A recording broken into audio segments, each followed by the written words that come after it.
क्या कानून को ठेंगा सिर्फ लॉरेंस बिश्नोई गैंग दिखाता है? क्या इंटरनेशनल लेवल पर अपराध सिर्फ दाऊद और उसकी डी कंपनी ही करती है? अगर हां, तो अमेरिकी एजेंसी हाथ धोकर सेकेंड रिचेस्ट इंडियन बिजनेसमैन के पीछे क्यों पड़ा है? 23 जनवरी 2026 शुक्रवार की वो सुबह। आमतौर पर लोग वीकेंड की प्लानिंग कर रहे होते हैं, लेकिन भारत के शेयर बाजार में एक कत्लेआम मच चुका था। अदानी ग्रुप के स्टॉक्स में भयंकर पिटाई हुई और 14% से ज्यादा की गिरावट भी देखने को मिली हमको।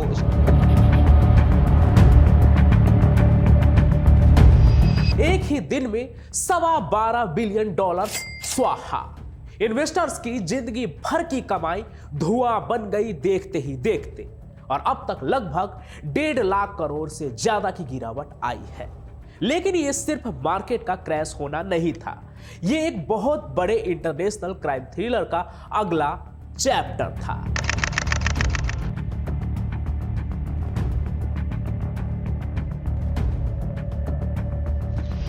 अमेरिका ने भारत सरकार को बाईपास कर दिया और सीधे न्यूयॉर्क की अदालत से एक फरमान निकला, जिसमें लिखा था, गौतम अडानी अपना ईमेल चेक करो, तुम्हारा नाम का वारंट आया है। और इस वारंट में अडानी ग्रुप पर आरोप लगा है कि उन्होंने अमेरिकी पैसों का इस्तेमाल अपने प्रोजेक्ट्स के लिए अफसरों को घूस खिलाने के लिए किया है। लाख 2 लाख नहीं, करोड़ 2 करोड़ नहीं, यह पूरा मामला 2100 करोड़ का है। किसी माफिया सिंडिकेट से भी बड़ा एक व्हाइट कॉलर झोल। आखिर अमेरिका, जो इस वक्त दुनिया की सबसे बड़ी सुपर पावर है, भारत के सबसे बड़े बिजनेसमैन के पीछे हाथ धोकर क्यों पड़ी है? क्या यह वाकई भ्रष्टाचार की लड़ाई है या इसके पीछे कोई और गहरी जियोपॉलिटिकल साजिश है? हेलो दोस्तों, मैं हूं Pancham Prakash and welcome to the story of white collar dark business. आज की यह कहानी करोड़ों की घूस, सीक्रेट कोडवर्ड्स, FBI की रेड और 2 देशों के बीच छिड़ी एक ऐसी कानूनी जंग की है जो भारत की साख दांव पर लगा सकती है।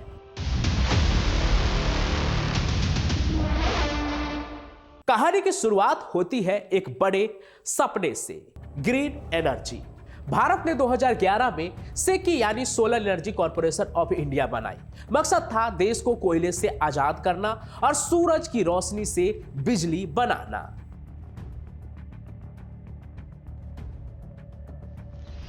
जून 2020 दुनिया कोविड से लड़ रही थी, लेकिन अडानी ग्रुप एक बहुत बड़ी जीत का जश्न मना रहा था। अडानी ग्रीन और अजूर पावर को दुनिया का सबसे बड़ा सोलर कॉन्ट्रैक्ट मिला, 45,000 करोड़ का कॉन्ट्रैक्ट। मतलब अगले 20 सालों तक 16,000 करोड़ का मुनाफा पक्का था। लेकिन एक प्रॉब्लम थी, टेंडर तो सेंट्रल गवर्नमेंट ने दे दिया, लेकिन बिजली खरीदता कौन? इसे खरीदना था राज्यों की बिजली कंपनियों को, जिन्हें डिस्कॉम कहा जाता है। और आंध्र प्रदेश, ओडिशा जैसे राज्यों की ये कंपनियां पहले से घाटे में थी, डूबी हुई थी, और वो महंगी बिजली खरीदने को तैयार नहीं थी, जो कि अडानी ग्रुप उनको बेचना चाह रही थी। इसलिए जब सीधे रास्ते से काम नहीं बना, तो कहते हैं कि शुरू हुआ शॉर्टकट वाला खेल। फिर यहीं से घुसखोरी का भी वो गंदा खेल भी शुरू हो गया। अमेरिकी अधिकारियों का आरोप है कि अडानी ग्रुप के एग्जीक्यूटिव ने एक ब्राइबरी स्कीम यानी कि घुसखोरी का जाल बुना, और यह जालसाज कोई और नहीं, अडानी का बिल्कुल अपना था। यही एंट्री होती है सागर अडानी की, गौतम अडानी के भतीजे और अडानी ग्रुप के डायरेक्टर। आरोप है कि 2020 के आखिर में सागर अडानी ने राज्य के अधिकारियों को इंसेंटिव देने का प्लान बनाया। मतलब, आप हमसे बिजली खरीदने का एग्रीमेंट साइन करो, हम आपको माला माल कर देंगे।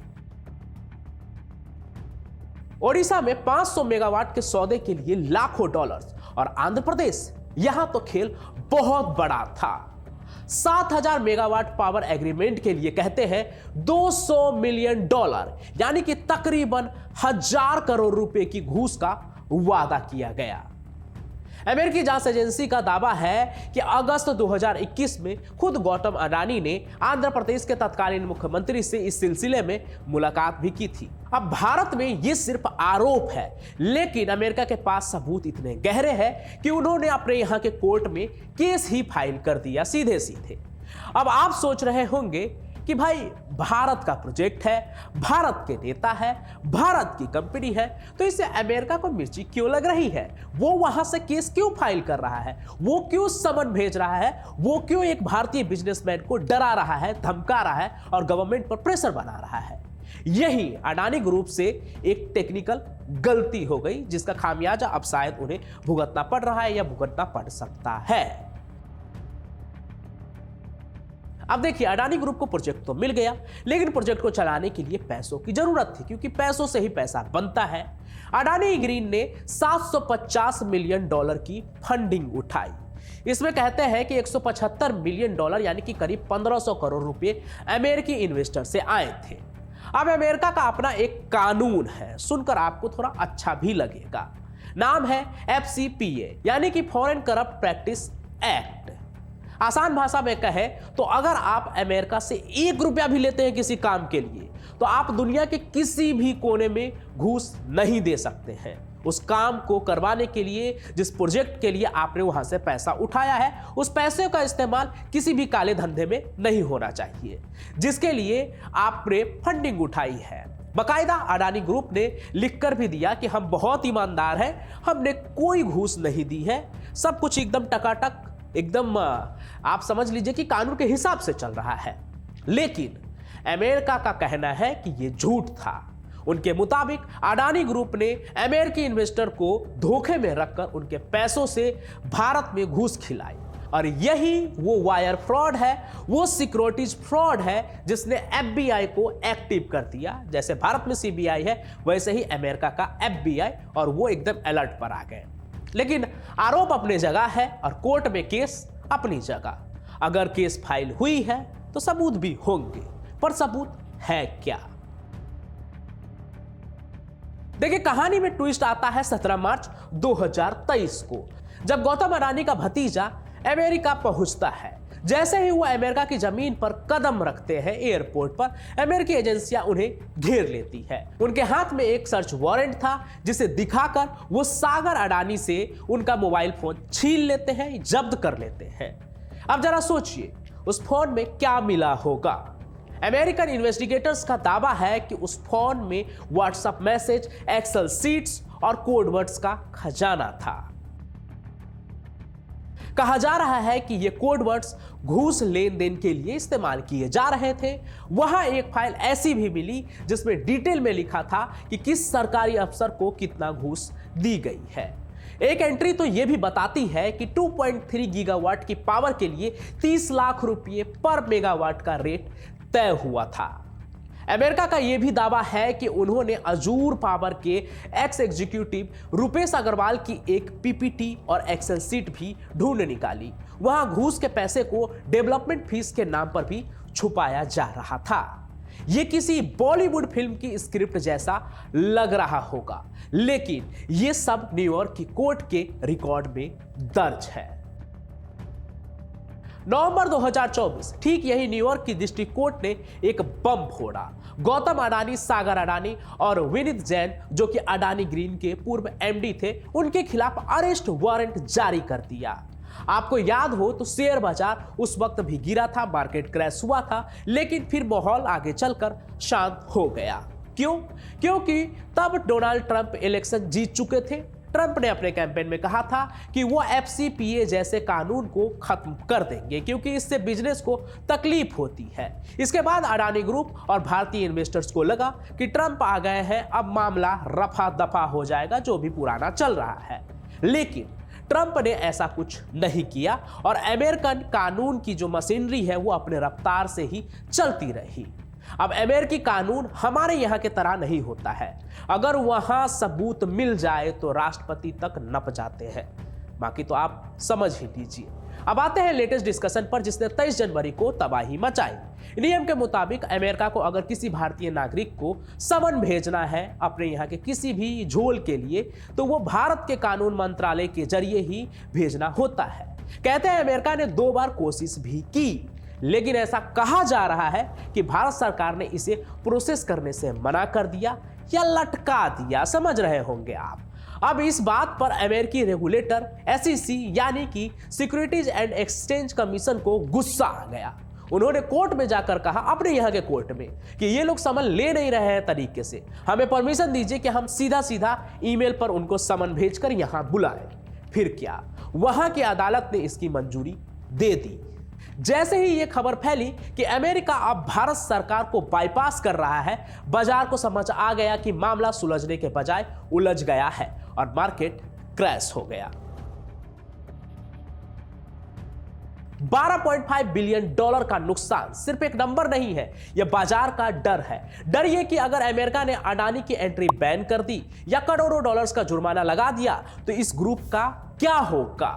अब बात करते हैं उस एंगल की भी जो भारत में सबसे ज्यादा चर्चा में है। मतलब यह कि कुल मिलाकर ऐसा माहौल क्यों बन रहा है जहां अमेरिका कह रहा है कि मोदी सरकार अडानी को गिरफ्तार करे। देखिए, अमेरिका के लिए यह सिर्फ एक करप्शन का केस नहीं है, यह एक पावर प्ले भी है। कुछ रिपोर्ट्स का कहना है कि अमेरिका अडानी ग्रुप के बहाने भारत सरकार पर दबाव बनाना चाहता है, क्योंकि अडानी ग्रुप को सरकार के बेहद करीब माना जाता है। अगर वो अडानी को झुकने पर मजबूर कर देता है तो वो भारत के साथ ट्रेड और टैरिफ की डील्स में ऊपर का हाथ यानी कि अपर हैंड रख सकता है, जहां वो अपनी बात मनवाने की ताकत भी रख सकते हैं।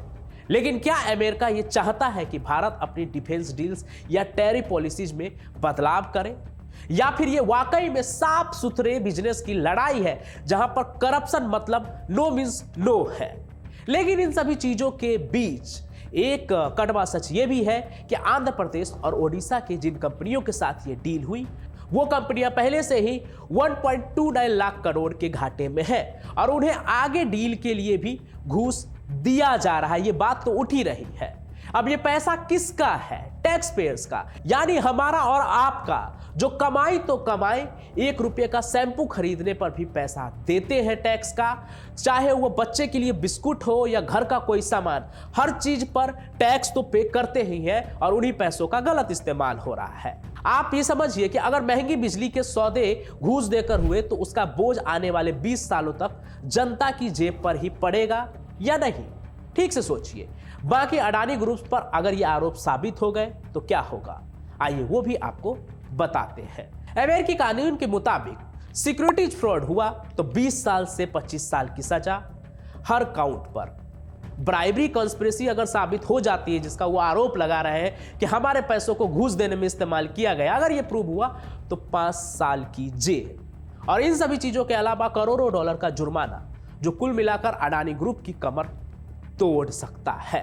सिर्फ यही नहीं, अगर बात परमानेंट बात तक पहुंची तो गौतम अडानी और उनके पार्टनर्स को अमेरिका में कभी भी डायरेक्टर बनने या बिजनेस करने से हमेशा के लिए रोका भी जा सकता है।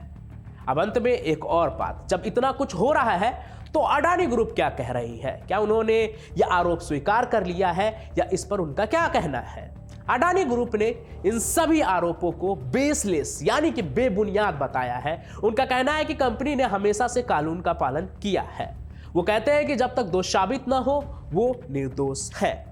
अडानी ग्रीन आज भी तेजी से बढ़ रही है। उनकी सेल्स में मोर देन 30% का ग्रोथ है। वो कहते हैं कि यह भारत की तरक्की को रोकने की एक विदेशी साजिश है। अब देखिए, सच चाहे जो भी हो, लेकिन इस पूरी लड़ाई में पिस कौन रहा है? वो छोटा इन्वेस्टर जिसने अपनी बचत अडानी के स्टॉक्स में लगाई थी। यूं तो मुझे स्टॉक्स और इन्वेस्टमेंट के बारे में बहुत कुछ ज्यादा पता नहीं है, लेकिन बिजनेस से जुड़े तमाम क्राइम के एंगल को देखने के बाद एक चीज तो समझ में आई है मुझे भी कि बिजनेस चाहे कितना भी बड़ा हो, अगर मैनेजमेंट कंट्रोवर्सीज में फंस जाती है तो स्टेबिलिटी कभी नहीं आएगी और जो लोग उसमें अपना पैसा लगाते हैं या लगाने का सोच रहे हैं उनका भी नुकसान तो पक्का ही है। क्योंकि कभी हिंडनबर्ग, आज न्यूयॉर्क कोर्ट, तो कभी कोर्ट से समन, ये सिलसिला रुकने का नाम नहीं ले रहा है और अडानी ग्रुप का नाम इसमें बराबर आ रहा है पिछले कई सालों से। बाकी दो देशों के तौर पर देखें तो ये जंग अब सिर्फ पैसों की नहीं रह गई है। बात सिर्फ करप्शन या फिर आप समझ लीजिए कि बिजनेस में झोल झाल की नहीं है। ये रेपुटेशन की भी जंग हो गई है दो देश के बीच में। एक तरफ भारत की सबसे बड़ी प्राइवेट कंपनी है और दूसरी तरफ दुनिया की सबसे ताकतवर लीगल मशीन थी। क्या अमेरिका वाकई में अडानी को गिरफ्तार करवा पाएगा या फिर यह मामला फाइलों के नीचे कहीं दब जाएगा जियोपॉलिटिकल गेम में? या फिर कहीं ऐसा तो नहीं कि ये सारा जो कॉन्स्पिरेसी है सिर्फ और सिर्फ जियोपॉलिटिकल फायदे के लिए ही उठाया जा रहा है ताकि भारत और अमेरिका के बीच में कोई बात हो?